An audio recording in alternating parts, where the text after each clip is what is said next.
sei se eu tenho que andar mais rápido com a aula, se a aula está chata, se ela está monótona, né? E essas coisas todas. E tem que interagir, tem que falar com o professor também.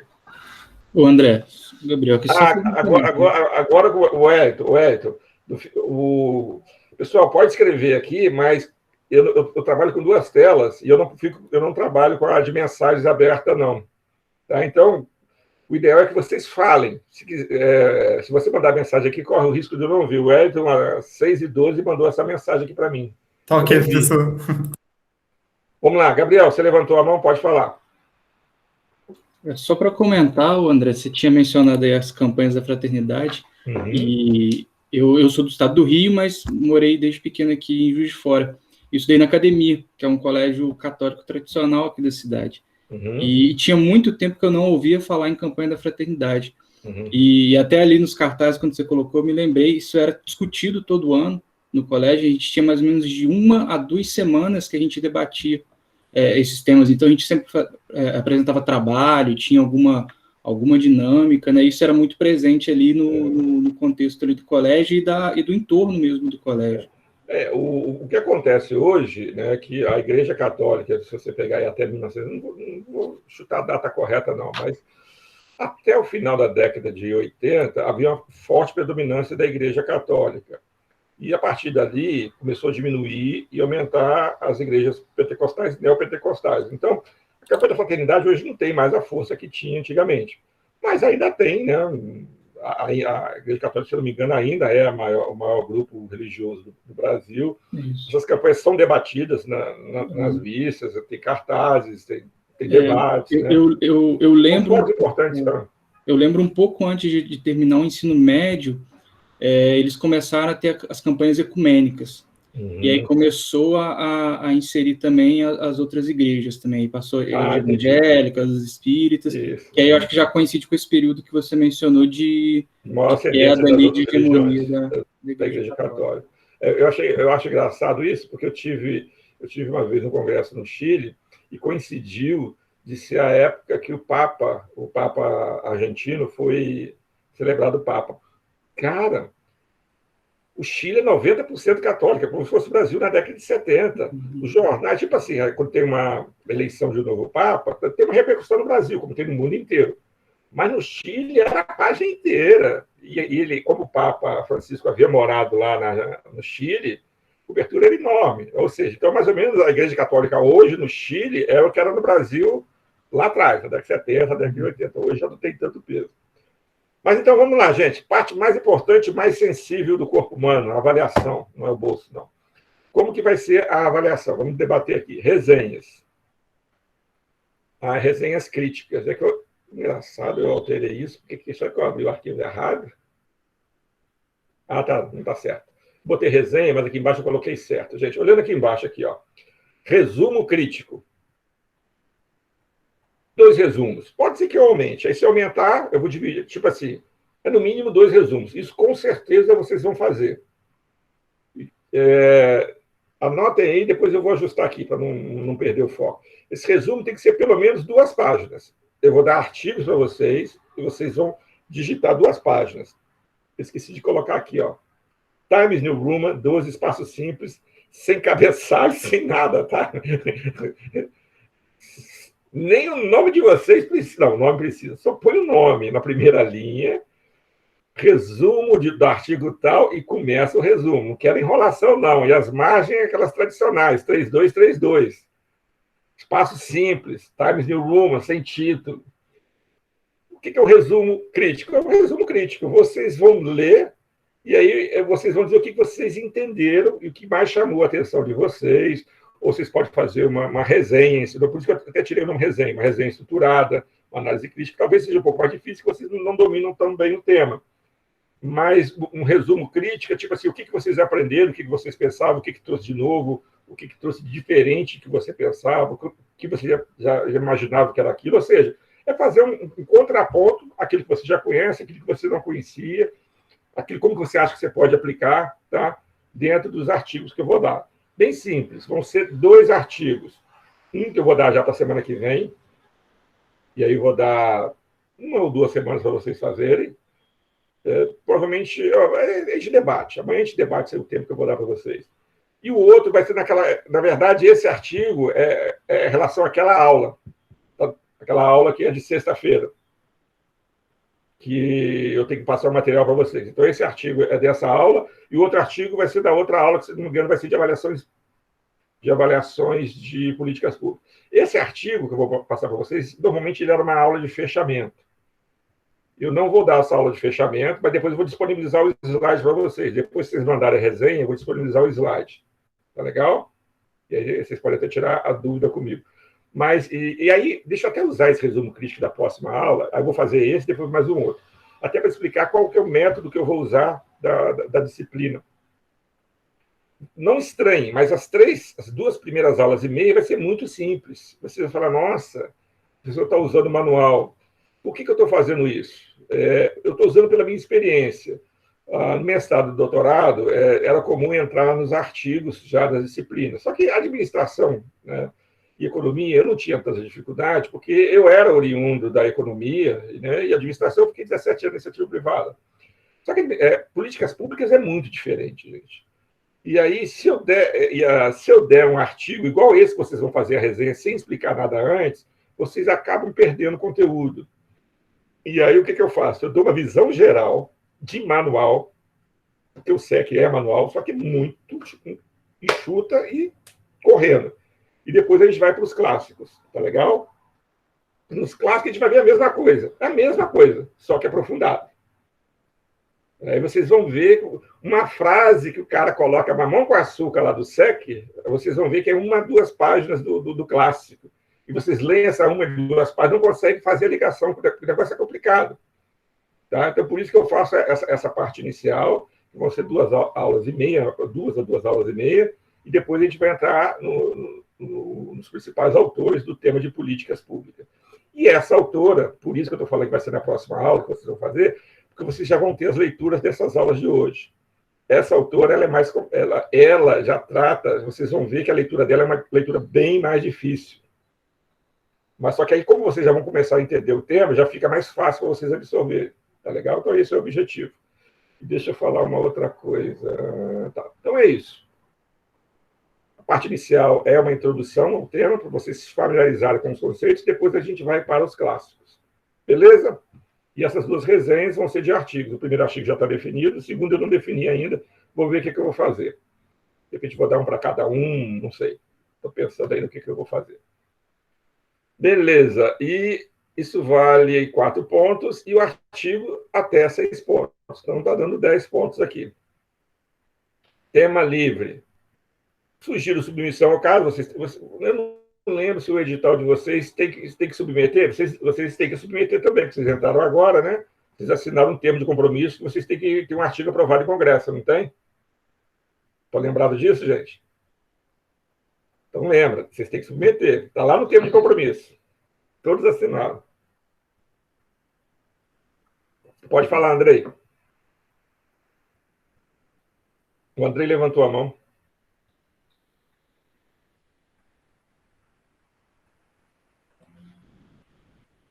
Andrei? Bom, eu acho que ele clicou por engano. Ah, meu áudio estava desligado, desculpa. Liguei o áudio agora, tá me ouvindo? Tô tá, olha só. É o seguinte, com relação a esse artigo submeter ao CASE, o meu pré-projeto eu apresentei ele como em construção, no último CASE agora, desse ano. Uhum. Eu posso aproveitar desse caso, então, né? Pode. A gente vai ter uma... Porque eu ainda não tinha orientador, a etapa não estava toda pronta, né?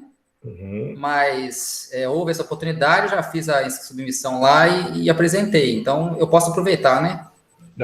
Não pode ser o mesmo trabalho, você tem que acrescentar algo substancial a ele. Então, por exemplo, se você não tinha uma pesquisa de campo e passou a ter a pesquisa de campo, ok. Você está entendendo o que eu estou falando?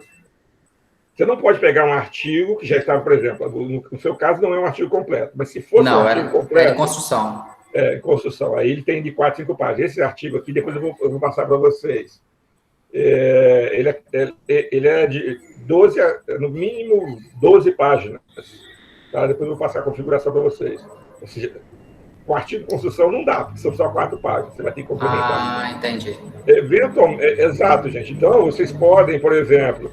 eu fiz de uma disciplina uma coisa. Tem que ser diferente. o que pode ser feito. Eu fiz uma revisão teórica e eu posso, eventualmente, fazer a pesquisa de campo para a sua disciplina. Pode. Tá? Mas não se esqueça que a gente conversa bastante com os dois professores. Se for igual, é 0. E se tiver dúvida, pode conversar comigo, que eu esclareço se pode ou não. No seu caso, André, não tem problema nenhum. A construção só tem 4 páginas, não tem problema. Você só não pode apresentar o mesmo trabalho para mais de uma disciplina. Tá legal? Não, esse do congresso eu não apresentei para disciplina nenhuma. Ok. Entendeu? Eu utilizei, inclusive, eu até mudei o tema. Então, quase eu tenho que partir do 0. Se eu for usar meu tema de hoje, aí eu tenho que montar mesmo. Eu só queria saber como tem que submeter. Essa questão da submissão é obrigatória? André, só que é políticas públicas, tá? O tema que você vai ter que trabalhar. Entendi. Tema livre em políticas públicas. Tá. Não é com relação ao nosso pré-projeto. Então, por isso que eu vou dar. Daqui a pouco vai ter um slide que vai ajudar muito. Tema livre em políticas públicas. Por isso que eu falo que vocês podem aproveitar, que é difícil vocês terem uma coisa que conversa com outra. Mas se tiver, não tem problema. E aí, daqui a pouco vai ter um slide que eu vou dizer os tipos de política pública. Já dei um exemplo, que é o caso ali das campanhas da fraternidade da Igreja Católica, que são muitos, na verdade, são reproduções de políticas públicas, né? São reflexos de políticas públicas, ou são pedidos de aprimoramento de políticas públicas. É uma coisa que pode ser analisada de forma macro. Mas política pública tem em todos os níveis. Você tem no nível federal, estadual, municipal, local, então tem muita coisa a ser feita. Tá legal? 25, eu acabei apagando, eu fui apagar algumas coisas aqui, mas, gente, eu vou depois colocar aqui quais são a mesma coisa do resumo crítico. São 12 páginas, no mínimo, espaço simples, Times New Roman 12, espaçamento 3232, aquele espaçamento tradicional, não sei se é 3232. Tá? Sem embromation. E no mínimo 12 páginas, mas eu vou escrever tudo isso aqui. Prazo, nós estamos hoje 13 de agosto, 25/10. No meio das nossas aulas, eu vou tentar deixar sobrar um tempinho para a gente conversar um pouco mais. Depois que vocês amadurecerem um pouquinho mais a ideia, a gente conversa um pouquinho mais, tipo assim, separa umas 2 horas para a gente conversar sobre o artigo. Pode falar, Natan. O senhor acabou de falar agora de separar para o artigo, porque o senhor tinha dito 12 páginas, eu só queria saber se tem uma quantidade máxima, né? Porque as outras disciplinas, elas estavam seguindo regra que você não podia passar 16, por exemplo. Tá, então vamos lá. Mas, eu só queria saber se tem uma quantidade máxima de páginas. O ideal é 16, mas eu não vou colocar uma máxima não, tá? Não vou botar máxima não. Mas o ideal é 12 a 16, que é o que o Congresso aceita. Você não tem nenhum Congresso que aceite mais de 16 páginas. Agora, a notícia é boa. Eu sou um portador de boas notícias. Pode ser até 3. Olha que notícia boa, né? Vocês não esperavam isso, né? Não, Michele? O que foi, Michele? Você esperava que eu permitiria? Olha essa generosidade. Eu sou o Cosmo. O Damião é o Rafael. Ele é duro. Eu sou bonzinho. Então, até 3 alunos, só 3, mais que 3. Professor, mas aqui, olha, sobra só eu sozinho. Sinto muito. Se você demorar a formar o grupo e ficar você sozinho, você vai ficar sozinho. Agora, não é obrigado a fazer 3, não. Se você quiser fazer individualmente, pode fazer. Fica a critério de vocês. É possível até 3 participantes. Pode ser 1, 2 ou 3. Tá? Beleza, gente? Podemos avançar? Vamos que vamos. Tá aqui, então, o que eu uso bastante. Esse aqui é o SEC, que vocês vão ler ele todinho. Né? A gente vai rapidamente passar sobre ele. Esse aqui, esse material, depois eu vou passar o link para vocês, ele é gratuito, ele está na ENAP, que é uma coletânea de políticas públicas. Quem organizou ela foi meu professor de políticas públicas da UFRJ. Saravia, Henrique Saravia. Eu nunca sei se é Saravia ou Saravia. Ele é argentino. E o que ele fez? Ele até explicou por que ele fez essa coletânea. E o governo federal começou a abrir concurso para a área de analista de políticas públicas e não tinha textos, né, para a aplicação da... Tipo assim, o pessoal não tinha acesso a textos. Aí ele pegou, organizou uma coletânea com os amigos dele. Os amigos dele, você vai ver os amigos dele, são os caras mais influentes que têm em políticas públicas. Então, a maioria, não precisa, eu comprei os livros, eu tenho eles aqui, não precisa comprar, aqui, a maioria está aqui. Tá? O que não está, ele até falou o motivo. Falou assim, porque esse aqui tinha direito autoral e o cara permitiu, mas a editora não permitiu entrar aqui. Então, basicamente, é isso aí. Os demais artigos que eu vou pegar de revista para vocês. Beleza. Podemos começar a disciplina? Alguém tem alguma dúvida?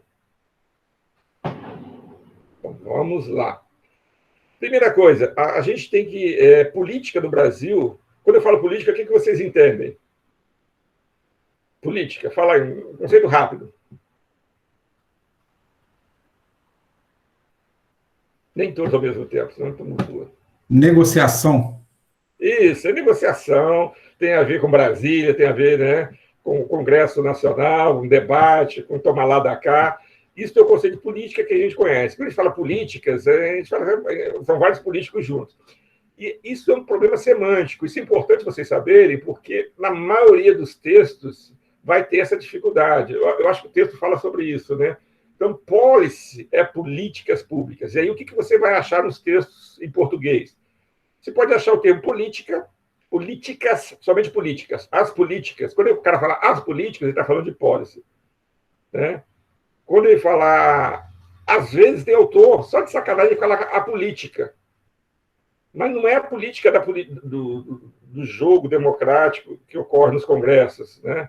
É a política pública. Então, tome cuidado com isso, porque em inglês você chama de policy a política pública. E a política que é feita pelos atores nas arenas possíveis é politics.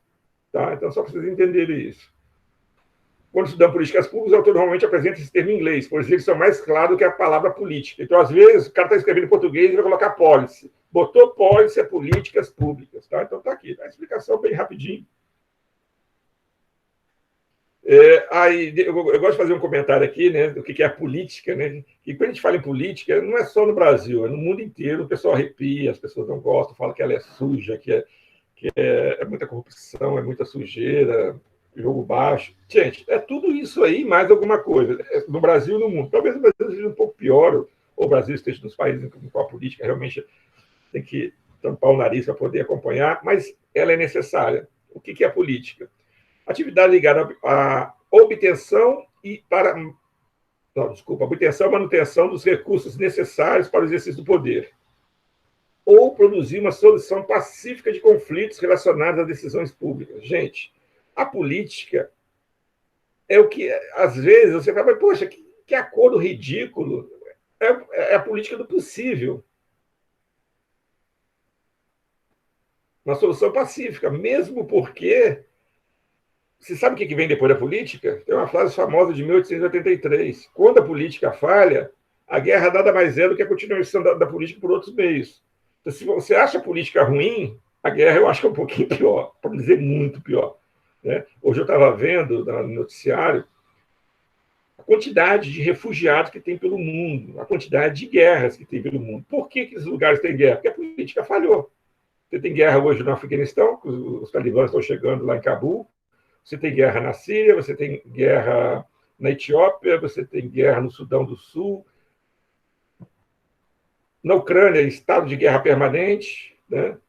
E por que tem guerra? Porque a política falhou. Então, por pior que seja a política, cara, ela ainda é boa. Tá? Vamos parar de falar mal da política. A pólice, você já sabe o que é. E a pólice é um termo que não é muito usado aqui, né? Mas são as regras formais e informais. Então, são as regras e a dimensão institucional, né? As regras no qual as pessoas têm que jogar dentro dela, apesar de alguns, né, tentarem burlar as regras, dizer que não vai obedecer, mas, coitado, tem força para isso não. Ok? E essa dimensão institucional eu não vou abordar agora, que eu vou falar mais à frente. E aí é um campo de estudo, política pública é relativamente recente, então surge lá na década de 50, com Truman. E uma coisa interessante, né, isso aqui está lá no livro, mas... É como se fosse um processo de construção. O SEC não fala isso, mas se vocês observarem, o Truman ele fala que é grupo de interesse, né? Que são pessoas que se organizam para defender os interesses pessoais ou daquele grupo específico. Quem falava isso era o Truman. Já o Lerner e o Laswell, que também é bem conhecido, ele fala que não, que a política, ele dá um foco à política pública, tem a ver com você definir as possibilidades do caminho a ser seguido, né? E depois avaliar os impactos, os resultados da política pública. O Winston diz que é sistêmico, né? Você tem lá a entrada, que são as demandas políticas, você tem as decisões, o processo, que é a tomada de decisão e implementação, e depois você tem os resultados. E o Lowe, ele muda tudo isso. Antes de falar do Lowe, que é o cara mais importante nesse conceito aqui, eu vou falar um pouquinho desses conceitos. Não se perde nada. Eles vão se agregando. Então, por exemplo, o primeiro que falou de grupo de interesse. O grupo de interesse hoje é fundamental para você entender políticas públicas. Você vai entender por que, por exemplo, foi aprovado porque, por exemplo, o nosso amigo ministro da Educação falou que a educação superior não é para todos. Vocês viram isso, não viram? É uma barbaridade. Desculpa, é uma barbaridade falar que a educação superior não é para todos. Parece que a gente voltou nem em 1850, no segundo reinado lá do nosso amigo Dom Pedro II. Tipo, é a elite que, né, a elite estuda, essa divisão de classe fica isso mesmo, estabilizada. Agora, por que isso? Você sabe quem que é o ministro da Educação? Alguém sabe de onde que ele veio? Ele estudou teologia e depois na Mackenzie, se eu não me engano, né? Ele foi reitor da Mackenzie. Reitor da Mackenzie, né? Cara, qual o interesse que ele tem da evolução da política pública? A Mackenzie botou esse cara lá e ele está lá, ó. É grupo de interesse, é assim que funciona. E grupo de interesse você vai ter diversos. A gente vai trabalhar esse conceito aqui. Mas ele, apesar de ter sido desenvolvido em 1950, esse era o conceito inicial do que era a importância da política pública, foram sendo agregados outras informações, outras teorias, e elas continuam válidas, né? Para quem faz administração, o administrador normalmente ele é muito viciado em publicações recentes. Inclusive, o Alisson deve ter falado com vocês que as publicações têm que ser tudo de 2020 para cima, não é isso? Não foi isso que ele falou para vocês? Isso é interessante, mas em políticas públicas, os clássicos continuam válidos, independente de quando ele escreveu. Em economia, isso também é muito comum. Só para você ter uma ideia, a gente estuda um livro de 1776, chama-se Adam Smith. A gente estuda um livro do Karl Marx, que é de 1850, não, 50, um pouquinho mais depois de 50. Né? Então, saiba que os clássicos, eles não morrem jamais, tá bom? E aí eu vou falar um pouquinho desse cara aqui. Esse aqui a gente tem que prestar um pouquinho mais de atenção, que é o Lowe. Que ele propôs uma reviravolta. O que acontecia? Políticas públicas eram um apêndice da política. Ou seja, o pessoal dizia o seguinte: a política pública vai ser consequência do que for definido no campo da política. Então, você tem lá as arenas, no qual os partidos, os atores, está todo mundo interagindo, né? O governo federal, a burocracia, todo mundo interagindo, e dali saem as resoluções. Que as resoluções são as políticas públicas. E aí o pessoal fala, não precisa estudar a política pública. Tem que estudar a política, porque é ela que define, né? A política que define a política pública. O Lowe, ele mudou isso, ele propôs uma reviravolta. O que ele diz? Propôs uma reviravolta na relação casual entre política e política pública, ou seja, ele passou a dizer que é a política pública que determina a dinâmica da política. Ou seja, para cada tipo de política pública que está sendo debatido, ela vai determinar o processo político. Quais vão ser os conflitos, quais vão ser os consensos, coalizões. E aí eu trago aqui para vocês um exemplo do Brasil, para a gente sair um pouquinho da teoria e para ajudar. Gente, o que a Bíblia e a bala têm a ver? Cristo pregava assim, armai-vos uns aos outros, assim como eu vos armei? Pergunta, falava isso? Não. Matar o próximo como se mata a si mesmo? Vamos matar o próximo como se mata a si mesmo? Falava isso? Não. Jamais. Eu acho que não. Vou dizer que eu tenho certeza que não. Então, teoricamente, uma bancada da bala, que prega o armamento, não tem absolutamente nada a ver com a bancada da Bíblia. Só que, né, de acordo com a política pública, eles ficam lado a lado. Por exemplo, a bancada BBB, bala, boi, Bíblia. É o que está escrito aqui. Ó. Bancada, as políticas públicas determinam a dinâmica da política. Vamos ver como que se for. Tá. Aqui, ó.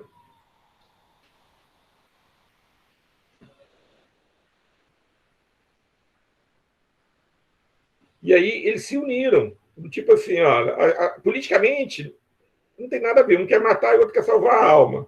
Mas quando um assunto, por exemplo, que como são todas bancadas conservadoras, E aí, a questão do aborto após o estupro, eles se uniram.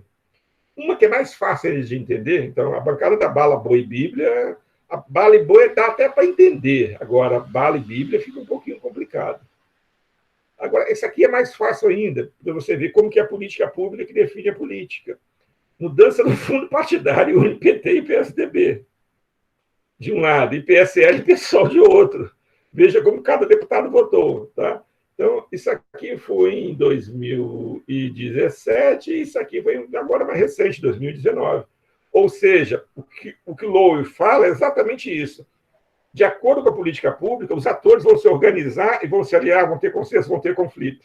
E aí, com essa proposição que ele fez, lá na década de 50, 60, década de 60, ganhou-se um espaço muito grande em políticas públicas. Ela começou a ser mais um tema emergente dentro da academia. Eu diria que hoje é um tema bastante explorado, você tem muita coisa. Então, vou dar só um exemplo do CASE.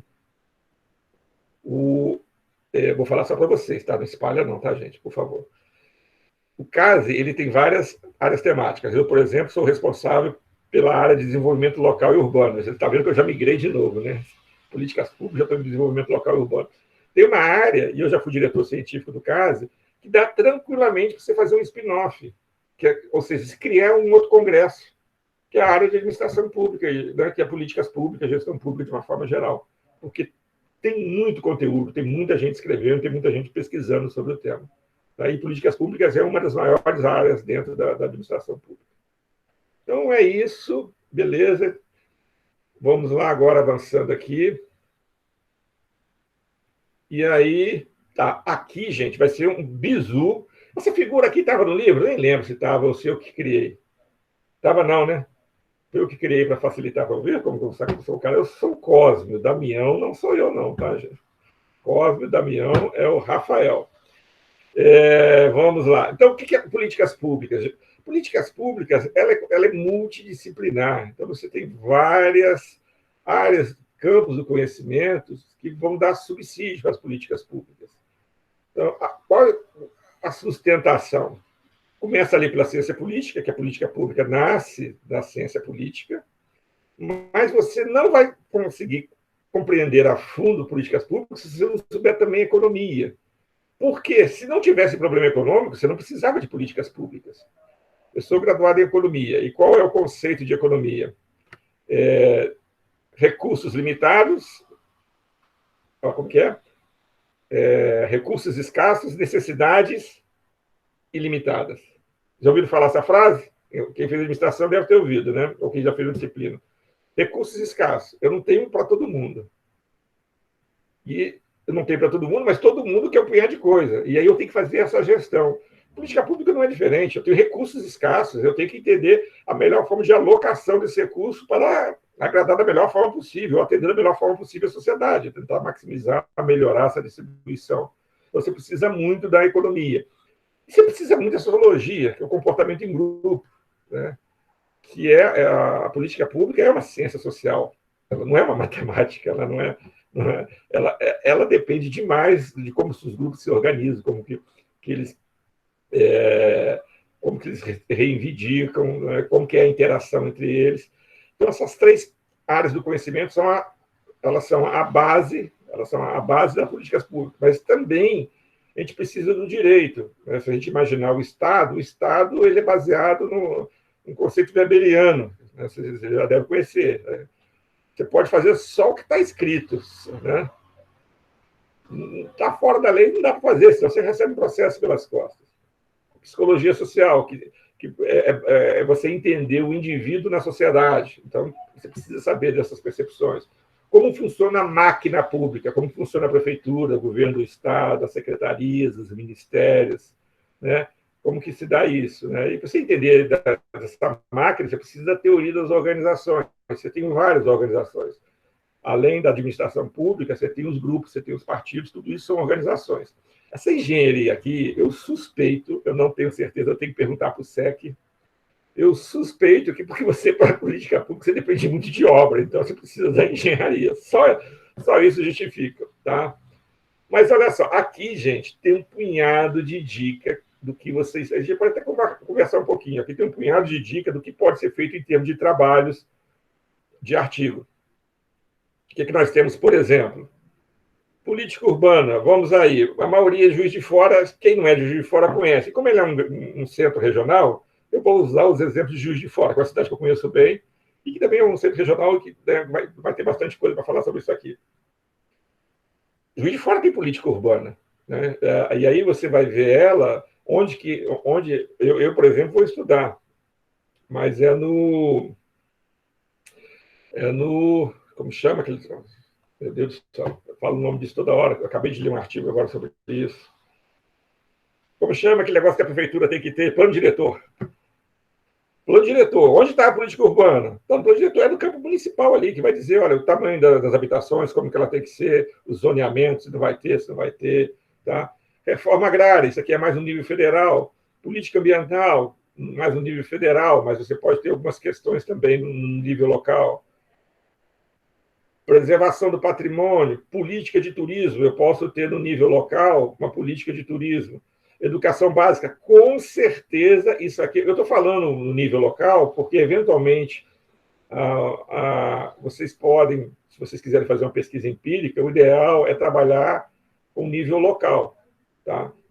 Se você for fazer uma revisão crítica da literatura, vocês podem trabalhar no aspecto macro, mas se for um estudo de campo, que vocês vão fazer entrevista, algum survey, alguma pesquisa, vocês podem trabalhar com esses conceitos que estão ali próximos de vocês. Pode ser na Prefeitura de São Simão, pode ser na Prefeitura de Barbacena. Tá? Política de educação básica, isso aqui é algo fundamentalmente ligado à Prefeitura. Isso aqui é ligado diretamente aos IEFs, não é? Vocês participaram, até um tempo atrás, não participaram? Teve uma política de alfabetização de adultos? Sim. Como que ela chama? Fala aí para mim o nome dela aí. FIC. Ainda tem, né? FIC. FIC. FIC. Mas mudou de nome, então. Como chamava? EJA, né? O EJA. Teve o FIC, teve o EJA. O EJA. O FIC eu não conheço, não. Mas, então, isso foi uma política pública. Tá? A expansão dos IEFs é uma política de educação técnica. A política de inclusão digital, vamos pensar outra aqui. A erradicação da fome, Bolsa Família, faz parte disso aqui. O pessoal da infância e da adolescência, terceira idade, apoio à pequena e média empresa. Gente, tudo que você imaginar é política pública. Tudo que você imaginar. Alguém tem alguma dúvida? Alguém gostaria de saber? Professor, isso aqui é uma política pública? Alguém quer dar um exemplo de política pública? Ou algum assunto que queira tratar no artigo, já está pensando, queira debater? Tranquilo? Então, tá. Então, é um campo fértil, muita coisa para ser trabalhada. E aí, vamos lá começar a trabalhar os conceitos aqui de política pública. Opa! Formulação, quais são os conceitos? Lá atrás eu trouxe o conceito meu, que é de fraternidade, que é de solidariedade, né? De ajudar o próximo. É ser bonzinho, não. É um sentimento de pertencimento, né? De civilização, né? De ser humano. Particularmente, eu não gosto muito de caridade, não. Eu gosto muito de solidariedade, que é diferente. Caridade, para mim, ela está um pouquinho carregada, até por culpa da Igreja Católica, né? Que pegava os escravocratas, por exemplo, lá em Minas, no Rio de Janeiro, os donos de fazenda, que pintavam o sete com os escravos dele, e aí na igreja fazia uma doação para os pobres, aí ele ia para o céu, porque ele estava dando esmola. Então, essas coisas assistencialistas é importante, em alguns momentos igual o Betinho faz lá no Fome, né? Quem tem fome tem pressa. Mas, dependendo do tipo, algumas aí eu fico meio desconfiado. Então, não é muito caridade, não. É um sentimento de civilização, um sentimento de pertencimento coletivo. Tá? Vamos lá. Maria das Graças Ruas, o que ela diz que é política pública? Formular a proposta, tomar decisão e implementar. E quem faz isso? Organizações públicas. A gente vai ver, vocês já leram que tem um debate sobre isso. E qual é o foco? Temas que afetam a coletividade. E mobiliza, então, afeta a coletividade. E mobiliza interesses pessoas que querem que a política pública seja implementada, e conflitos, porque esses que querem, tem outro grupo que não quer, então vai dar conflito. E, às vezes, tem grupos até que querem, mas querem implantar de forma diferenciada, e por aí vai, tem várias possibilidades de conflito. Esse é o conceito da Maria das Graças Ruas. Isso aqui é de um livro, Public Policy, aquele que eu mostrei lá no início para vocês. É um conceito, eu trouxe até porque é uma visão mais americana, né, que eu acho legal trazer. Política pública é o que o setor público, né, os oficiais, os eleitos dentro do governo, e, por extensão, os cidadãos que eles representam, escolheram fazer ou não fazer sobre alguns problemas públicos.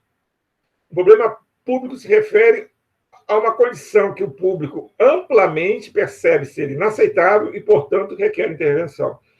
Então, esse conceito é bem similar, que a gente vai trabalhar com ele daqui a pouquinho, né? Então, o que é um problema público que vai virar uma política pública? É uma condição que as pessoas percebem. Daqui a pouco a gente vai dizer o conceito, o que são pessoas, que a gente acha que pessoas somos nós, mais ou menos. Tá? As pessoas falam, isso aqui não dá para ser assim, tem que mudar. Se tem que mudar, o Estado tem que implementar uma política pública, intervir para minimizar ou resolver, normalmente é difícil resolver, mas minimizar, mitigar o problema. E o SEC, ele traz um resuminho bem simples. Uma política pública é que está faltando uma diretriz elaborada para enfrentar um problema público. Beleza. Gente, deixa eu só falar mais uma coisinha para vocês. Eu esqueci de falar lá no início. Então, essa notícia já não é tão boa. O SEC, esse SEC que eu estou dando para vocês, não podem usar na revisão da literatura, porque isso é manual. Tá? Vocês podem até usar. O SEC é um cara bom em política pública, tem vários artigos publicados. Vocês podem ir lá no artigo dele buscar. Agora, o livro, não. Eu vejo, pessoal, orientado meu, não, mas, por exemplo, eu vou participar de uma banca que o cara trouxe o SEC. Eu vou falar, pode tirar tudo, meu amigo. Manual, não se usa manual para dissertação, gente. Evite usar. Porque o que é o manual? O Alisson explicou para vocês o que é o manual, não é? É uma coisa legalzinha para você aprender de um tema. Então, a gente está começando um tema que é complexo. Eu peguei o manual e dei para vocês lerem. Vocês vão ler o livro inteiro. Só que ele não tem um grau de profundidade necessário. E ele não criou nada. Ele apenas... O manual faz compilações. E aí você tem que ler o manual até para você ter uma abordagem inicial do problema. Mas quando você for citar, você tem que ver quem é que o manual está falando para você ir nele, para você ler. E é isso que a gente vai fazer. A gente está lendo primeiro o manual, depois a gente vai nos autores que o manual citou. Entendeu? E aí você não pode citar o manual, tem que citar os autores. E aí tem umas briguinhas, né? Tem umas briguinhas bobas que o SEC faz, aí eu vou discordar dele, né? Porque eu acho... Eu não entendo porque os caras... Eu sou flexível, às vezes eu até mudo de posição, mas eu nunca consegui, ninguém nunca conseguiu me convencer sobre isso aqui. Ele fala que a política pública são elaboradas exclusivamente por atores estatais? É uma pergunta. E aí ele fala que tem abordagem estatista e abordagem multicêntrica. Tá? E aí, o que a abordagem estatista diz? O que determina se uma política é ou não pública é a personalidade jurídica do protagonista. Atores não estatais até têm influência no processo de elaboração, mas não possuem o privilégio de estabelecer e liderar no processo. E a multicêntrica que o SEC defende, para mim, é a maior furada. Admite que atores não estatais podem liderar um processo de política pública. A essência conceitual de política pública é o problema público. Tá? Aí ele dá um exemplo lá de uma LONG que lança uma campanha Plante uma Árvore Nativa. Essa é uma orientação e tem intenção com o objetivo de enfrentar um problema de relevância coletiva. Qual é o problema? Na abordagem estatista, você tem um filtro, que é exatamente aqui, ó, problema de relevância coletiva. Isso aqui vai passar por várias esferas democráticas. A gente pode estar mal representado, mas é o Congresso, é o presidente, é o judiciário, que legalmente está instituído, que vai passar esse filtro e aí o Estado vai agir. Ele pode até terceirizar, mas é ele que vai dizer, ó, isso aqui é uma ação pública. E não é um indivíduo que vai dizer o que é problema. A questão principal é essa aqui, é um problema de relevância coletiva. Peraí, mas quem disse que isso é um problema de relevância coletiva? Vou pegar esse exemplo que ele falou aqui, olha. Vamos supor que eu tenho uma ONG e decido, olha, o meio ambiente está problemático. Aí o que eu faço? Plante uma árvore, eu corto a palavra nativa. e eu começo a plantar eucalipto, vai resolver? Não, mas isso é uma política pública. A minha ONG quer plantar eucalipto. Mas se isso fosse para o debate da abordagem estatística, isso não passaria, porque os atores não iriam deixar isso passar em lugar nenhum. Não, meu amigo, eucalipto é deserto verde. Vamos pegar um outro exemplo. Né? Até pouco tempo atrás, né? Pouco tempo não, tem um tempinho, eu tinha debates homéricos com pessoas que... tem gente que fala isso até hoje. O problema do Brasil é pobre que se reproduz demais. Eu falei, o problema do Brasil não é pobre que se reproduz demais e tem muitos filhos. O problema do Brasil é que a distribuição de renda é péssima. Se tem muito pobre é porque a distribuição de renda está concentrada. E isso eu não estou falando da boca para fora. O Brasil tem os piores índices, tem as maiores concentração de renda do mundo. É só pegar para o Gini. Qualquer pesquisa do Brasil mostra lá na rabeira. Então, tem que distribuir renda no Brasil. Esse é um problema clássico. Só que, né, os atores que já estão no poder não deixam isso acontecer. Mas beleza.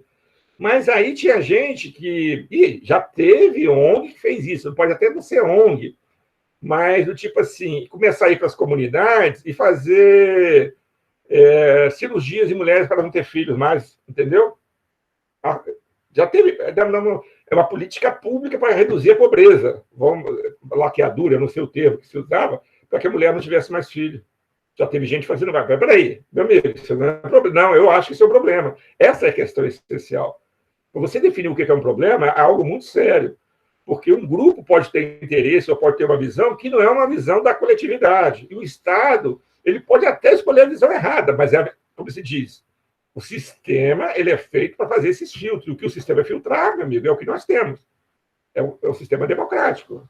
São as instituições, são as organizações, é a Câmara, é o Senado, é a presidência, que está constituída para debater e implementar as coisas. Deu para entender? E o próprio SEC depois ele se contradiz. Olha, não há dúvida, no entanto, de que o Estado moderno se destaca em relação a outros atores quando estabelece políticas públicas. Por quê? Política pública é a razão de ser do Estado. O que o Estado faz? Ele que cria leis. Só ele pode criar leis. Faz a sociedade cumprir. Eu fiquei na dúvida, eu grifei aqui em vermelho, porque depois que eu vi esse último desfile, eu não sei se tem um monopólio do uso da força, não, porque com esses tanques movidos a lenha aí está meio difícil. Ele controla recursos. Né? Por que ele controla recursos? Porque ele que recolhe impostos. Né? Então, as políticas públicas governamentais são as mais importantes e as que recebem maior atenção. Então, ou seja, quando vocês forem falar sobre esse assunto, não leve isso aqui em consideração, não, tá? Isso é besteira. Vou pegar uma canetinha aqui, risca isso, tá? Beleza. E outra coisa também, né? Isso aqui eu concordo com ele. A política pública se refere a omissão ou negligência? Não. Uma política pública deve resultar em uma diretriz. Porque o que acontece? Se não tudo é política pública. Qual foi a minha política pública? Eu não fiz nada na educação básica. Nossa! Parabéns. Né? O que foi a política pública ambiental? Eu não fiz nada.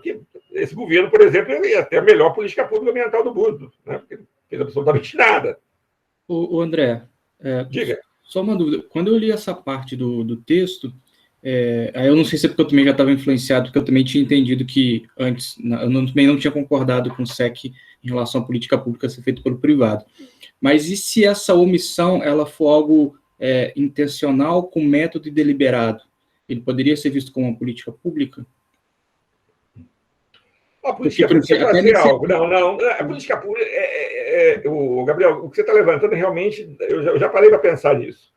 Mas a conclusão que eu cheguei é que se ele não faz algo, se ele não fez, não é política pública. Você tem que avaliar o que ele fez. Basicamente é isso. O que você fez?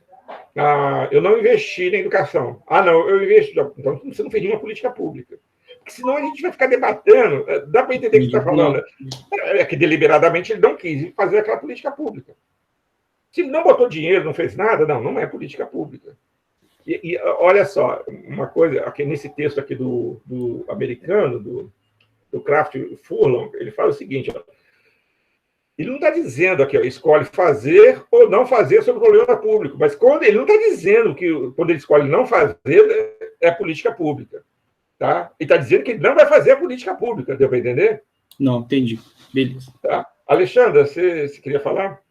Porque, assim, eu achei tão... você cortando isso aí eu voltei ao texto, como é que ele enfatiza, né, que ele acaba se filiando a essa abordagem multicêntrica, né? E assim, ele deixa bem claro que ele vai para essa linha e ele coloca depois uma série de pontos defendendo isso, né? Não, na verdade, o ponto que ele defende, que é o estudo de caso no finalzinho do texto, é um estudo de caso num país que não tem Estado, que é a Somália, se eu não me engano. Lógico, você não tem Estado, meu amigo. É terra de ninguém. Ou seja, ele está usando a exceção da exceção para justificar que pode ser. Ele fala dos médicos sem fronteiras, né, nesse caso aí da Somália, né? O médico sem fronteira, que o país não tem fronteira mesmo. O país está acabado, está destruído. A Somália é mais um dos países somalis lá. A gente conhece os somalis por causa dos navios que eles sequestram lá, né? Tem até vários filmes sobre isso aí. Porque ele ainda fala assim, ele ainda usa 5 exemplos para defender, 5, né? Por vários motivos, para defender essa abordagem dele multicêntrica, né? Então, ele abre bem essa questão. Ele não convenceu, gente, mas isso vocês têm que ter discernimento. Eu estou dando a minha opinião, vocês leram, na minha opinião, é sempre a minha, o nome já diz, a minha opinião. Aqui é para a gente debater. E aí a gente pode até não continuar o debate, mas você pode concordar com ele. Agora, desde que você não seja meio orientada. Entendeu, Alexandre? Estou brincando. Estou brincando. Eu tenho um orientado meu que já escreveu isso. Eu mandei tirar. Falei, não, você está brigando com o seu orientador, infelizmente, você vai ter que tirar isso daí. Brincadeira. Mas é isso. Então, o monopólio do uso da força com esses tanques do Vida Lenha está difícil, né? Mas vamos que vamos. Professor. Só uma dúvida, no slide anterior, por favor, eu acho que eu fiquei um pouco confuso aqui no meu entendimento. Quando eu li o texto, né, ele realmente fala dessa abordagem multicêntrica, e na leitura do texto eu concordei com ele. E até assim, o senhor falou, né, no início aí, aquela questão das campanhas da fraternidade, da Igreja Católica, aí eu não entendi, assim, até então eu achei que o senhor concordava com que... A campanha da fraternidade aborda temas de políticas públicas, isso é uma coisa. A campanha da fraternidade não é política pública. Ah, sim, porque eu estava pensando... Não, é bom você levantar isso aí, porque para mim é muito claro. Não entendi, é porque eu pensei que o senhor concordava com essa abordagem multicêntrica, e agora você falando que não, aí eu fiquei um pouco... Não concordo com ela, de jeito nenhum, não concordo, porque o Estado, os autores brasileiros, não tem nenhum que concorda com ele. Tá? Você vai ver a Celina Souza, que é uma expoente, ela faz uma síntese, o texto que eu vou dar para vocês lerem, ela mesma fala, os conceitos ali é Estado. Né? Isso não quer dizer, a gente vai ver no decorrer do curso, que a iniciativa privada, a sociedade organizada, participativamente da política pública. Agora, para chamar política pública, tem que ter uma chancela do Estado. Porque senão tudo vira política pública. Eu começo, como se diz, a fazer laqueadura, política pública. Peraí, como que é política pública? Não, porque eu estou achando que pobre está tendo muito filho e eu achei melhor fazer laqueadura de graça. Estou fazendo um favor para o Estado. Mas quem te disse que isso é um problema? É como se diz, existe um filtro que a gente vai ver hoje ainda, que o problema ser considerado problema, ele tem que passar uma série de caminhos. E depois que ele foi considerado problema, não quer nem dizer que ele vai entrar na agenda de políticas públicas. E aí, quando você leva isso para uma abordagem não estatista, você está dizendo que ele está pulando isso aqui, ou qualquer pessoa da iniciativa privada pode achar que é problema. Eu acho que a questão essencial é isso aí. Tá? Alexandra, pode falar. Tá bem, obrigado. Agora que o Rafael falou, e você comentando, assim, aí eu começo a pensar assim, porque assim, se a gente for pensar, principalmente no Brasil, onde você, às vezes, tem um Estado que, infelizmente, né, deixa a desejar. Então, você tem uma série de iniciativas, igual, por exemplo, agora na Covid, onde todo mundo está passando fome, então vai um grupo lá e faz... Porque, senão, isso tudo poderia ser alentado como política pública, mas não é. Não é política pública, isso é política assistencialista. Aliás, antigamente, no Brasil... de cada um, né? Eu não estou desmerecendo elas, não. Eu não gosto muito, mas eu não gosto muito quando vai naquele conceito da Igreja Católica. Né? O cara faz atrocidades o ano inteiro, depois vai lá dar uma esmola e acha que vai para o céu. Vai para o céu, cacete, vai para o inferno, vai arder no mármore do inferno. Porque aí cai no ponto da solidariedade, da questão da humanidade compartilhada, né? Exato. Obrigada. Hugo, pode falar. Então, as ONGs também elas não entram nessa parte de fazer política pública, né? Ela faz... Não, eu digo o seguinte. A ONG, vou pegar aqui um exemplo que eu vou usar lá na frente. Mata Atlântica, SOS Mata Atlântica. Ela faz um papel importante de política pública, mas ela recebe dinheiro do Estado para desenvolver esse programa. Então, ela vive principalmente tipo assim, as ONGs são braços executores extremamente importantes do Estado na implementação de políticas públicas. Ah, tá. Então, ela, de uma certa forma, faz a política pública. Não, mas olha só.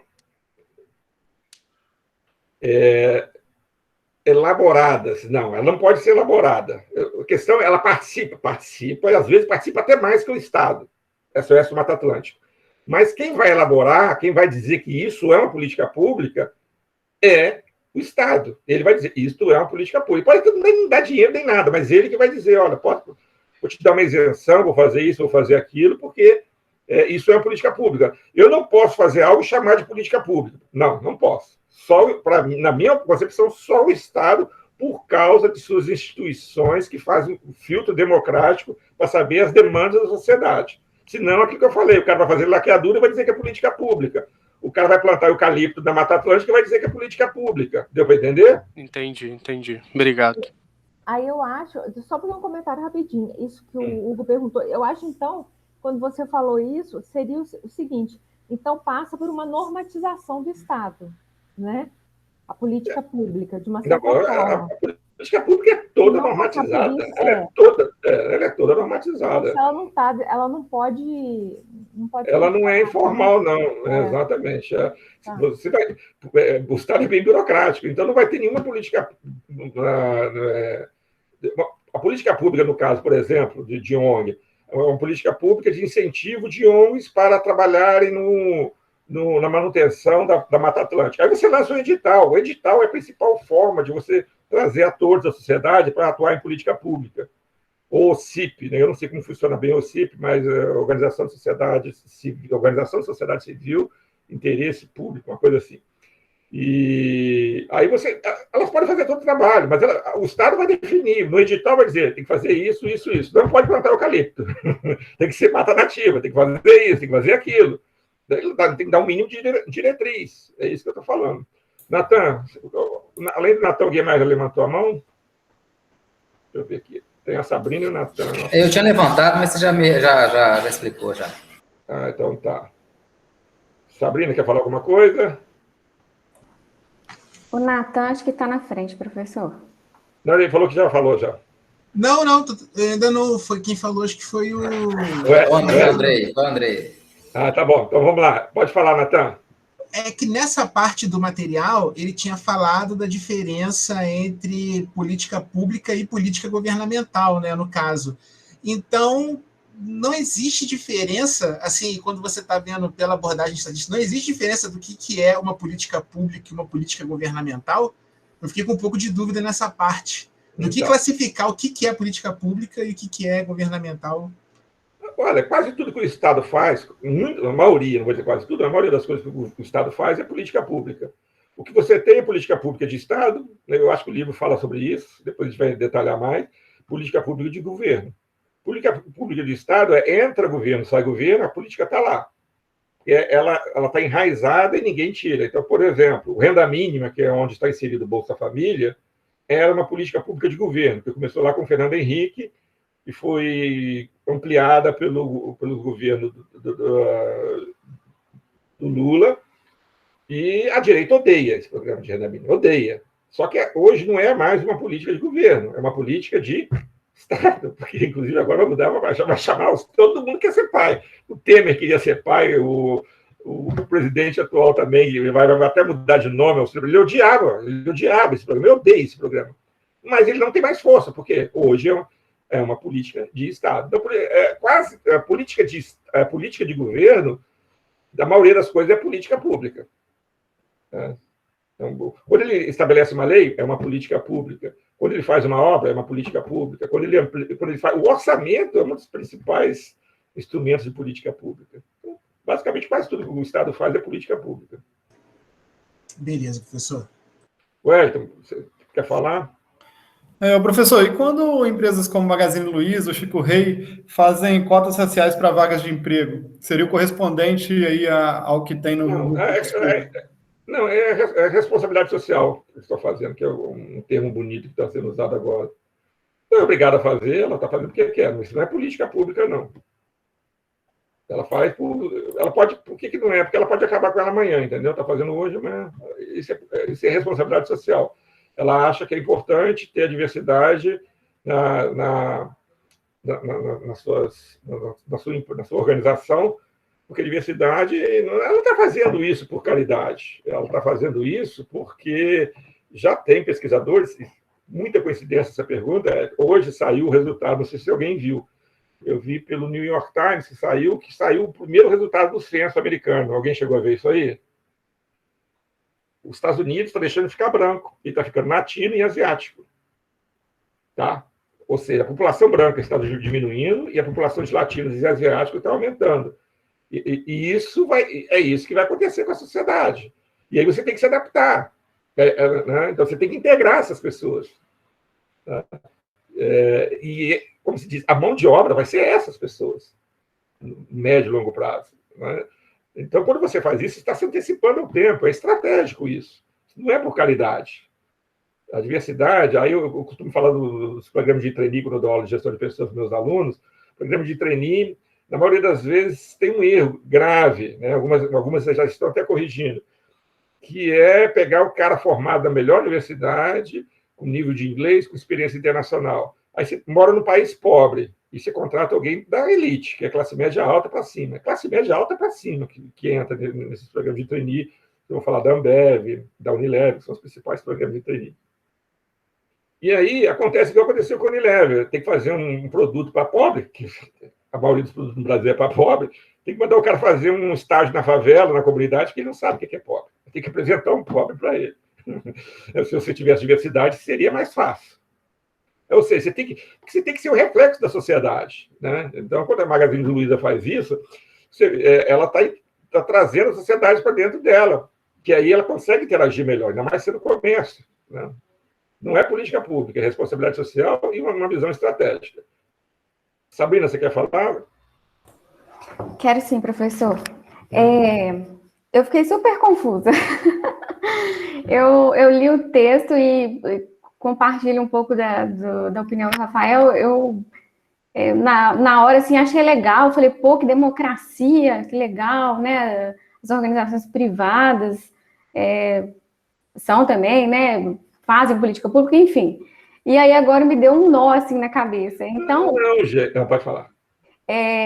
Assim, eu fiquei na dúvida pensando, porque aqui eu estou cogitando a questão do artigo. Tudo que você está falando, eu estou pensando o que eu poderia usar. Assim, então, voltando àquela questão da campanha da fraternidade. Então, eu não poderia fazer um artigo usando a campanha da fraternidade como uma questão de política pública. Ou não, poderia? Você pode. Olha só, é um assunto relacionado à política pública. Então, vou dar... Quando eu vi aquilo ali, falei, pô, isso aqui daria um artigo legal. Quando eu estava preparando, porque eu reviso a aula toda vez. Vocês viram que esse tanque eu botei essa foto ontem, né? Vocês viram, né? Essa foto aqui é nova, tá, gente? Essa fotinha aqui, ó. Eu não tinha... Esse daqui não é o desfile da Coreia do Norte, não, que os tanques da Coreia do Norte são, ó, bem melhores que os nossos, tá? Então, quando eu falo disso, é como se fosse assim...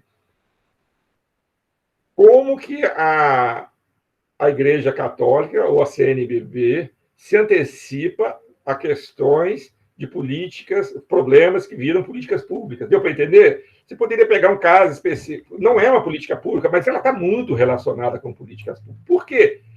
De um tempo para cá, a Igreja Católica começou, na década de 80, ela começou a atuar nos problemas da sociedade. E problema da sociedade é problema público. Deu para entender? Ou seja, ela não é papel, ela não está atuando em política pública, ela está ajudando na reflexão.